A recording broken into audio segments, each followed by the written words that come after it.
Grisly crimes from past. The mummy's hand.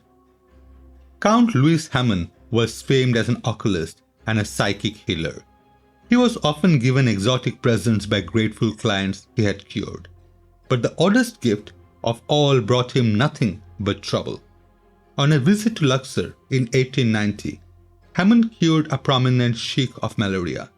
The sheik insisted that the healer accept a gruesome gift, the mummified right hand of a long-dead Egyptian princess. Count Hamon's wife disliked this dry, shriveled hand from the first. But her dislike turned to horror and revulsion when she heard the story behind it. In the 17th and last year of his reign, King Akhenaten of Egypt, the heretical father-in-law of Tutankhamen, quarreled over religious matters with his daughter, and the king's vengeance was ghastly. In 1357 BC, he had the girl raped and murdered by his priest. Afterwards, they cut off her right hand and buried it secretly in the valleys of the king. The people of Egypt were appalled, for the girl would be barred from paradise because her body was not intact at burial. Hamon would have turned this relic over to a museum, but could not find a curator willing to accept it.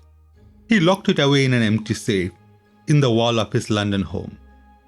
In October 1922, he and his wife reopened the safe and stood back in horror. The murdered girl's head had changed. Shriveled and mummified for 3,200 years, it had begun to soften with new flesh. The Countess screamed that it must be destroyed. Although he had never been afraid of the unknown, Hamon agreed with her. He insisted on only one thing, that the hand of the princess must have the best funeral they could give it. They were ready on the night of October 31st, 1922, Halloween.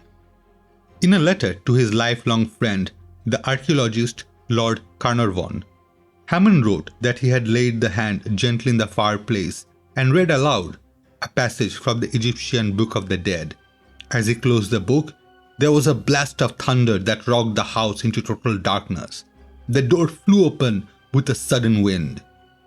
Hamon and his wife fell onto the floor and lay there in sudden glacial cold. Lifting their eyes, they saw the figure of a woman. In Hamon's account, she wore the royal apparel of old Egypt, with the serpent of the houses of Pharaoh glittering on her tall headdress. The woman's right arm ended in a raw stump. The apparition bent over the fire and then was gone as suddenly as it had appeared. The severed hand had vanished with it and was never seen again. 4 days later, Hamon read that the Carnarvon expedition had discovered Tutankhamen's tomb and that they would enter it in spite of the ancient warning emblazoned at the threshold. From the room in the hospital where he and his wife were under treatment for severe shock, Hamon sent his old friend a letter begging him to reconsider. He wrote, "I now know the ancient Egyptians had knowledge and power of which today we have no comprehension. In the name of God, I beg you to take care."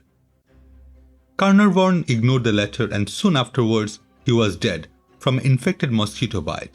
One by one, members of the expedition followed him to the grave in what became known as the Curse of the Pharaohs. Thank you for watching.